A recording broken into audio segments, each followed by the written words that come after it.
Today we're reading some more Entitled Parents and it's going to be so fun. Fun but also unsettling and concerning as it always is. And yeah, hope you're excited guys. As always, thank you for joining me and I hope you have a wonderful time.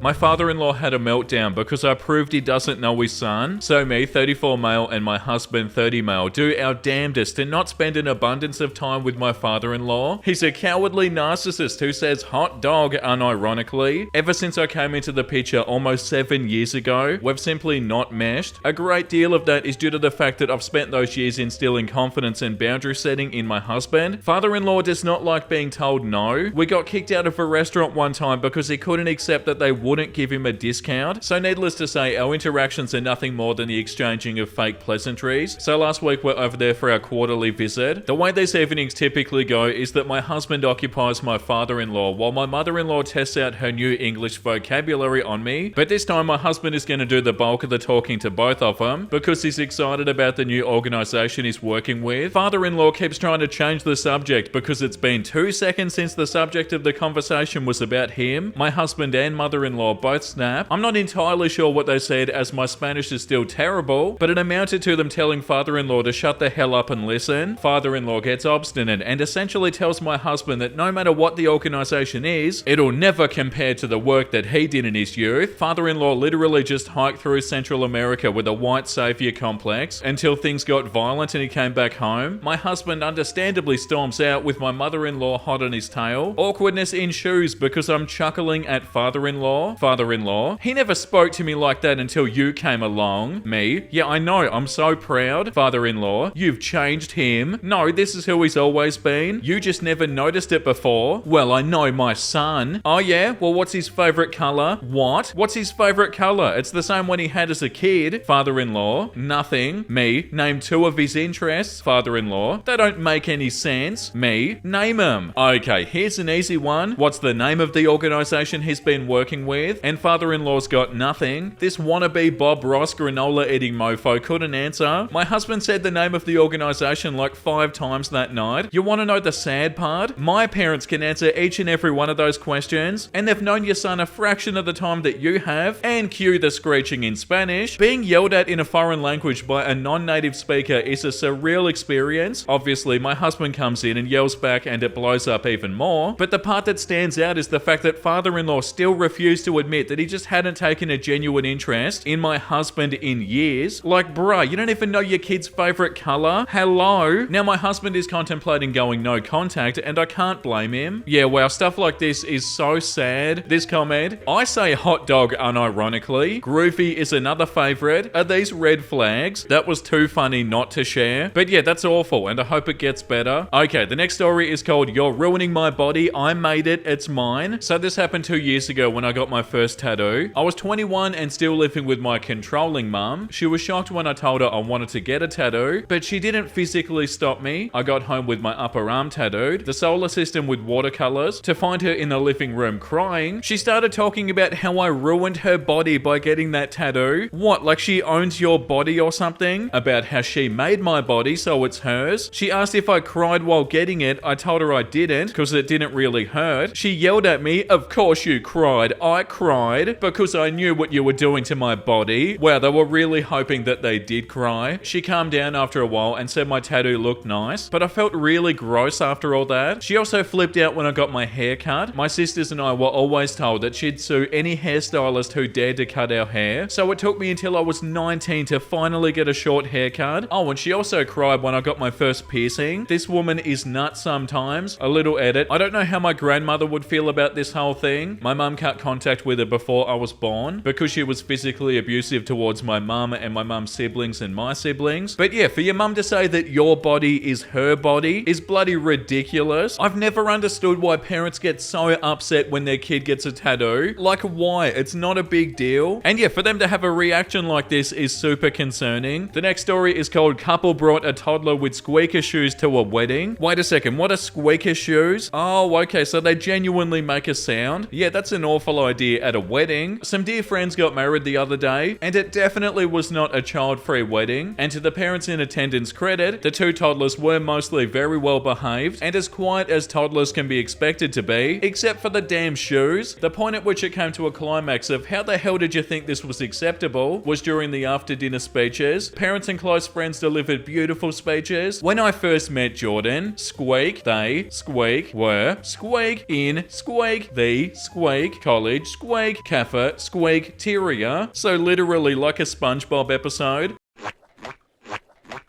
I just stared daggers at this couple. How on God's green earth did either of them think, ah yes, a wedding, get the shoes that have dog toy squeakers in them? People will definitely not hate us. Oh no, that's so bad. But yeah, that would have been so annoying. Surely they didn't realize they were wearing them or something? Like, did they always squeak, or can you turn it off? Because if they were squeaking the entire time, then yeah, there's no excuse. The only excuse is that they didn't know, but even still, that's so bad. The next story is called Parents Sit in My Seat Because She Had a Kid. I was boarding a flight from New York City to Toronto. I checked into the flight 24 hours in advance, as soon as it opened because I need a window seat. When I got to my seat, there was a woman seated in my seat with a child, probably age 6 or 7. I told her that the seat that she was in was mine. I said it very politely since it could have been an honest mistake. She pointed at a seat a couple of rows away and told me that I can sit in her original seat, which was not a window seat. I told her I wanted a window seat, which is what I originally selected. She just looked at me and then looked at her kid and then at me without moving. I was about to ask her again for my chair back, but the man behind me overheard our conversation and offered me his window seat. I didn't want to cause more of a scene, so I accepted it, and he sat in the woman's original seat. If it was so important for her to sit beside her child, why did she not check in when it opened? When I checked in, there were multiple sets of 2 seats together, and she could have selected one. If it was me, I'd probably prepay for selected seats just to make sure. On top of that, she didn't even ask me if we could switch. She just assumed that I'd be okay with it. A part of me wishes I demanded my seat back. Like, get out of there. It's not your seat. There's no debating it. Get out of their seat. Nah, but yeah, I totally understand why they didn't want to cause a scene. I feel like people who do stuff like this want you to cause a scene. The bloody audacity. That's so rude. The next story is called My Father Wants to Reconnect with Me After 20 Years. My family gets mad at me when I refuse to talk to him. All the names I'll use are not the real names of these people. Cast: me, male 25, my sister Maria, female 21, our mother Anna, 44, and our father John, 45. For background, my parents met in their late teens and soon had me. 3 years later, they had my sister Maria. When my sister was 1 year old and I was 3 years old, my parents got separated. They never got married, all because my father cheated on my mum with a woman who's over 20 years older than him, from what I've been told, and they're still together now. Growing up, mum never told me or my sister too much about John. I know that both his parents and his sister pretty much disowned him after he cheated on my mum, but they're irrelevant to this story. Anna never got full custody for us after that because she didn't know how. Back then, she didn't know what full custody meant, but John still was sending Anna €200 a month for each of us until we became 18. I soon moved after turning 18 to live with a friend, and in 2021, I moved to another country where I currently live. After that, I only kept little contact with my mum and almost none with my sister. Fast forward to the 31st of August, so 3 days before this post is made, and on my birthday, I get a call from an unknown number. I pick up and the following conversation followed. Me, hello, John, is that you? Me, yeah, who's this? It's me, John. I'm sorry, but I don't think I know you. I'm your dad. I'm sorry, John, who are you? Me, why did you call me? John, it's your birthday, right? Yes, it is. Well, happy birthday. Me, again, why did you decide to call me now? Don't you have a new family? John, yes, I'm married now, but I have no other kids besides you and Maria. At this point, I was in disbelief, so I ended the call. I couldn't understand why he decided to call me after 20 years of no contact. He tried calling me again, but every time I ignored the call. The next day, Mum called me. Me, hello? Anna, why did you hang up on John? Me, Mum, are you serious? Anna, yes, he changed now. He wants to have a son and daughter again. Me, well, I guess it's just a bit too late, don't you think? Anna, stop being dumb and go talk to your father. Me, no, you go talk to him if you want to. I have nothing to talk about with that piece of crap. After I said that, I hung up on her also. Both my mum, her side of the family, and also my sister have been blowing up my phone daily. I already blocked some of them. He hurt us badly, and everyone deciding to forgive him out of nowhere for no apparent reason. Well, I'm not forgiving him. I'm thinking about cutting contact with the rest of my family if they keep defending him. A good father doesn't leave his children for 20 years and then out of nowhere decides that he's entitled to having a relationship with them. I'll keep you all updated on this, but for now, I'm going to be no contact with them for a while. Yeah, this decision is completely up to you. I don't know why your family members think that they can decide this. Like, if you don't want to have anything to do with them, you don't have to, and they need to respect that, especially when you have every reason in the world to have nothing to do with them. Like, yeah, they left you for 20 years, and now they want a relationship with you, or like something bad happened and they feel like they need you or something. Yeah, that's completely fair enough that you don't want that. The next story is called My Spoiled Cousin's Parents Think That Not Buying Their Kids Something Expensive Is Rude. Sorry for any mistakes in this. I wrote this on a phone and English is not my main language. For starters, I, 23 female, have a 12-year-old cousin Valerie, fake name, who is quite spoiled and a brat. She's the type of kid that started wearing lashes and makeup and wearing crop tops and getting nails, etc. at a young age. She's often used to expensive things since her parents, aka my aunt and uncle, are rich. A week ago, her parents asked if I could look after her for 2 days since they had a business trip to go to. I didn't think much and I just said sure. On the second day, she asked if we could go to Sephora. I said yes since I thought she'd get a lip gloss or something. When we get there, she's looking at the Dior backstage items. Now, Dior backstage makeup and perfumes are mad expensive, so I was thinking that she probably wasn't going to be asking for anything. A couple of minutes later, she asked me if she can get this perfume that's $100. I tell her that it's quite expensive and if she really wants it, she can get the mini one. She side-eyed me and put it away and didn't talk to me for the whole day. Oh my god, yeah, that might work on your parents, but that's not going to work on anybody else. Now, when her parents come to pick her up, she tells them about how I didn't get her that perfume that she wanted. Her parents started yelling at me for not buying it for her and saying that she's just a little girl. No, surely not. I yelled at them back saying that I offered to buy her a mini version and that she's just too spoiled. They soon left after that and soon word got spread around that I was being rude to Valerie when literally all I did was not buy her an expensive, pretty useless perfume. My whole family basically sided with Valerie and her parents. I've been getting messages from my family saying I need to apologize for being so rude. I don't think I was being rude. This was probably the first time that Valerie hasn't been said yes to. Yeah, oh my god, they need more of this if anything. People are so unbelievable. Like, why would you raise your kid like this? They're raising them to think that they can get anything from anybody, and the fact that they got upset and they didn't talk to them for the rest of the day. Like, I know they're only 12, but yeah, that behavior is so gross. Parents like that don't make any sense. The next story is called My Parents Believe That We Should Travel 10 hours via flight to see them so they get to see their granddaughter. We live in New Zealand and my parents live in Singapore. This is the first grandchild in the family and she just turned 2 years old. My parents came to New Zealand once when she was 8 months old. They stayed for 6 weeks. They didn't enjoy the visit thoroughly as they prefer the weather in Singapore and they miss their type of food that's available back home too. They also find the 10-hour flight tiresome and would rather not do it too often. My husband is a teacher and they're expecting us to fly to Singapore during the summer holidays to spend a good 4 to 5 weeks with them so they get to see their granddaughter again. I've tried explaining that it's stressful for us to fly with a toddler and to have her entire routine and sleep schedule. She sleeps in a crib in her own room here, all disrupted, and we were nervous to do it. They emotionally blackmail us and they say if we don't come here, then my daughter won't know them and they won't get to spend time with her. Is it really my job to make sure that they get to see her? They're fully capable enough to fly to us, but they won't. Yeah, wow, that's a bit much, isn't it? And yeah, them missing the food that they like is a lot less of a big deal than you having to pack everything up and disrupt everything with your 2-year-old. The next one is called Entitled Parent Getting Laughed at the Petting Zoo. So this just happened today at my work. I work at a petting zoo. There were 2 kids, 8 and 11, who came in and started terrorizing everyone here. They started saying every curse word under the sun to everyone and harassed my animals by running after them and kicking them. One of my colleagues was taking a phone call and the kids decided that she was a good target for some reason. This woman cannot take confrontation. They started walking into her while she was sitting down and screaming in her ears. Eventually she pushed them away and said, "Do you mind? I'm on a phone call." I wasn't present during the day, but my colleague came to me distressed about the kids. I went to them and I asked them again politely to leave. I asked them before, but they didn't leave. That was enough for the kids to stay out by the gate and scream and kick the fences. We told them to stop multiple times, but to no avail. Eventually they circled circled around and threw stuff, unknown what it actually was, to my goats and sheep. They came back around and started bad-mouthing us yet again. Another one of my colleagues went to them and asked them to cool down. The profanity that came out of their mouth just shocked me. How can such young kids have such a vocabulary? I walked a little further away while I saw my colleague going for the house. I knew what he was going to do. While I was inside, I heard the kids scream. Today was quite a hot 30 Celsius, 86 Fahrenheit, so I didn't think it was that bad what he did. The colleague came back with a big smile. I asked him what he did, even though I already knew. He said he sprayed him and now they should be cooled down. He chuckled. They went away. Fast forward 20 minutes later and the kids come back with the mum. She's so mad that she almost slammed the door in the kid's face. Almost. I'm already thinking this should be interesting. Can you explain to me why my son came home crying? She yelled. Me and my colleagues look at each other and they just start laughing. Even though I didn't laugh, I also found it quite funny. We explained to the mum what happened and she's not taking it. You pushed my son to the ground. He's only 8. She yelled as she pointed to my female colleague from earlier. She's dumbfounded because she didn't push him to the ground but push him away. She explains it. The mum doesn't believe her. She demonstrated what she did with a colleague. That doesn't excuse you for touching my kid, the mummy said. My colleagues calmly but with some panicked voices explained that her kids kept walking into her while she was on her phone and screaming into her ears. That still doesn't excuse you. And mummy crossed her arms. My colleague stood up and walked away. She focuses her attention to the other colleague. And you, she pointed at him. You destroyed my son's bike while spraying them with water. This colleague does not take BS from anyone and said to her, do you want to know why? There's no excuse, you destroyed his bike, mum said. This is where I jump in because I wasn't present for those interactions, but no one talks to my colleagues like this. So what is broken? I asked politely. The battery. I'm already dumbfounded because a battery can take some water. Does it work? I asked. Yeah, but I interrupted her. So nothing is broken. That's not the point. He shouldn't have sprayed them with water. I understand your anger, man, but your boys did ask for this, I said, trying to explain what the boys did in order for them to receive a hose. The mum did not like my reasoning because the dearest son can't do anything wrong. I explained that actions have consequences, but nope, this action was uncalled for. I tell her that her kids were really rude to me and my staff. Not only that, but the words they yelled at me and the visitors around here are not welcome in here. Oh, he would never say that. Our cameras will say otherwise. At this point, she realizes the cameras. So you have proof that one of your colleagues attacked my kid and the other one using brute force. I will get my husband here and he already has a criminal record, so you better watch your tongue. Respect is earned and the way they're behaving, they don't get any respect. Is that a threat? I ought to sue you for damage. Me jumping back in, I recall you said that nothing broke. Well, if it does, I know where to find you, pointing at my colleague. This sounds like a threat and we don't take kindly to threats, my colleague said. Is that a threat? She said. Take that how you will. They go back and forward, not going anywhere but repeating the same stuff over and over. Somewhere in the back and forward, the kid said, what kind of petting zoo mistreats kids? Eventually, I jump back in. The ones who deserve it. The mum turns her anger to me. I have a problem with your colleagues. The one who abused my kid and is secretly listening in and the one who hosed them. It is my problem if you threaten my colleagues. Fire them, the mum said. Excuse me? I was surprised by this response. You heard me. Fire them. They both abused my kids. Ma'am, please leave. We aren't getting anywhere here and your attitude towards my colleagues and me is not welcome. Actions have consequences, do they not? Yeah, ma'am, and so do yours. So this is your last chance before we call the police. This is the moment she realizes she's not getting anywhere. While walking away, she screamed, I know you're open until 7:30 and my husband will come. None of us corrected her because we're open until 5 and this happened at 4:30. Yeah, wow, that's bloody awful parenting. Yeah, like the top comment says, I was kinda hoping that the mum would get the hose. Yeah, same, 100%. I can't believe people think they can do stuff like this, especially after how their kids were acting. And yeah, I feel like that's enough for today, guys. Time for something wholesome. David Harbour, how many retweets for you to take my senior photos with me? And David Harbour responds, 25,000. And I get to wear the school sweatshirt and hold a trombone. Wow, when they actually did it, that's so beautiful. Oh, I love that so much. The fact that they organized this and actually did it, that's so cool. I wish Buddy would live forever. Oh, wait a second. I wish Buddy would live as long as me. Oh, they don't want to be alone without you. That's so cute, but also sad at the same time. Sad when you think about the dog being alone, but then it gets a lot more wholesome when you think you lost it all, but you still have shrimp friend. Yeah, damn right, you've always got shrimp friend. Me, the homie succeeding in life. Oh yeah, absolutely. Really good wholesome memes today. And once again, again, thank you for watching, everybody. I hope you had a wonderful time. And if you did and you want to see more episodes like this, make sure you like and subscribe. And the very fitting comment of the day goes to Fred Skull 1618. People's sense of entitlement never ceases to amaze me. Yeah, genuinely, it's so shocking sometimes. Like, how can people be this entitled or annoying or frustrating or rude? We read some bloody unsettling stuff. I'm so grateful that you guys come along on these adventures with me. Thank you so much for the support, and let's do it again tomorrow, shall we? Make sure you look after yourself and make sure you have a beautiful, amazing rest of your day. And you know what I'm about to say because I say it every single day. Bye!